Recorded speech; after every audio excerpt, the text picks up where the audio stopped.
YouTube के Shiv Shakti channel में एक बार फिर से आपका स्वागत है। आप चैनल पर पहली बार आए हैं तो कृपया सब्सक्राइब कर लीजिए ताकि आपकी नॉलेज और मनोरंजन लगातार बढ़ते रहें। तो आइए शुरू करते हैं आज का वीडियो। भगवान का अस्तित्व है या नहीं, इस बात को लेकर सदियों से बहस चली आ रही है। कुछ लोग जहां इसे महज अंधविश्वास मानते हैं, तो वहीं कुछ लोगों के लिए ये आस्था का सवाल है।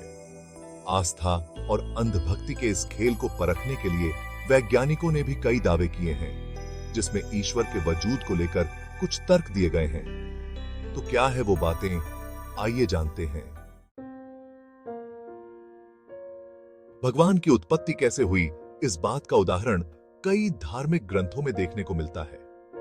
ईसार धर्म ग्रंथ बाइबल के प्रथम अध्याय इन द बिगनिंग गॉड में ईश्वर के महत्व को बताया गया है। इसके मुताबिक इस धरती और स्वर्ग को ईश्वर ने ही बनाया है।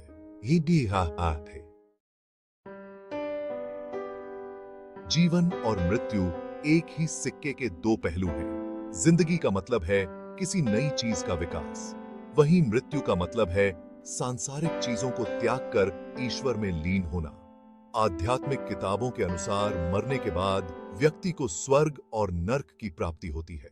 यह व्यक्ति के कर्मों पर आधारित होता है। इस बात की पुष्टि साल 2008 में हार्वर्ड के एक तंत्रिका वैज्ञानिक इब्न अलेक्जेंडर तृतीय ने किया। उनके दावे के अनुसार उनका ब्रेन डेड करीब एक सप्ताह तक कोमा में रहने के चलते पूरी तरह से बंद हो गया था। इसके बावजूद उन्होंने स्वर्ग के वातावरण को महसूस किया। वैज्ञानिक इबन की बात को परखने के लिए उनके मस्तिष्क की जांच की गई। डॉक्टरों ने पाया कि मस्तिष्क का वो हिस्सा जो सुनता है, समझता है और कार्य करने के लिए प्रेरित करता है, वह पूरी तरह बेकार हो चुका था। इसके बावजूद इबन कोमा से जागने के बाद अलौकिक अनुभव की बातें बता रहे थे। यह हैरान करने वाली चीज है। ये ईश्वर के अस्तित्व को साबित करती है।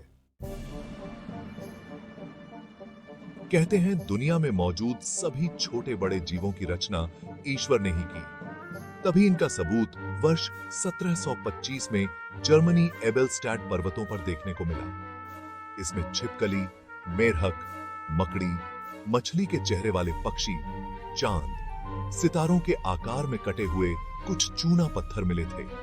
उनमें से बहुत से पत्थरों पर हिब्रू, लैटिन और प्राचीन अरबी भाषा में ईश्वर का नाम लिखा हुआ था। इस बात की खोज वर्सबर्ग विश्वविद्यालय की फैकल्टी ऑफ मेडिसिन के डीन जोहान बार्थलोमियस एडमबेरिंग ने की थी। जोहान के मुताबिक ईश्वर जिस स्वरूप में आकृतियां बनाना चाहता था, उन्हें पहले पत्थर पर उकेरा गया और उसके बाद उनमें जान डाली गई। ईश्वर के अस्तित्व को साबित करने के लिए इनमें से कई पत्थरों को नीदरलैंड्स के टेलर्स म्यूजियम और ऑक्सफोर्ड यूनिवर्सिटी म्यूजियम में भी सहेज कर रखा गया है। ईश्वर से जन्म और मृत्यु के भी तार जुड़े हैं। इसलिए माना जाता है कि व्यक्ति की आत्मा जब परमात्मा में लीन हो रही होती है, तब उसे सुरंग में से एक तेज रोशनी आते हुई दिखती है। इस बात की पुष्टि बेल्जियम के न्यूरोलॉजिस्ट स्टीवन लॉरिस, जो कि यूनिवर्सिटी हॉस्पिटल बेल्जियम के कोमा साइंस ग्रुप ने की है।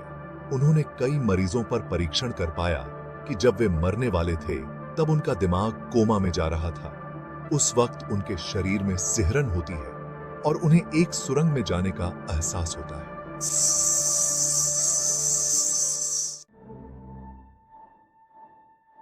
भगवान के होने न होने का सबूत ब्रह्मांड की उत्पत्ति से जुड़े हुए है।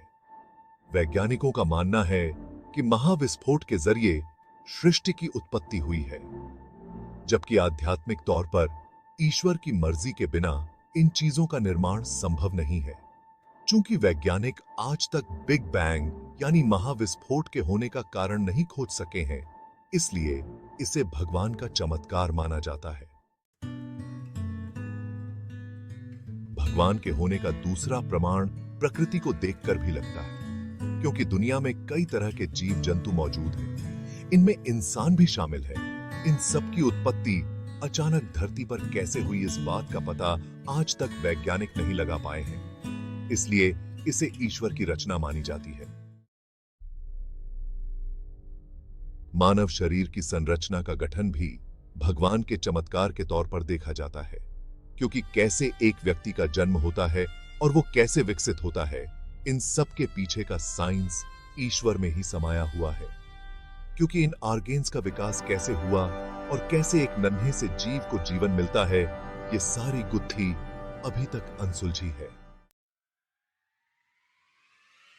आध्यात्मिक रूप से ईश्वर का वास इंसान के अंदर होता है, तभी एक व्यक्ति चाहे तो वो कुछ भी कर सकता है। मगर एक मामूली से इंसान में इतनी ताकत कहां से आती है, ये एक चमत्कार की तरह लगता है। तो दोस्तों, ये थी आज की जानकारी। भगवान तो होते हैं, इसलिए आपसे चैनल सब्सक्राइब करने की गुजारिश करता हूं। प्लीज भगवान के नाम पर चैनल सब्सक्राइब कर लीजिए। धन्यवाद।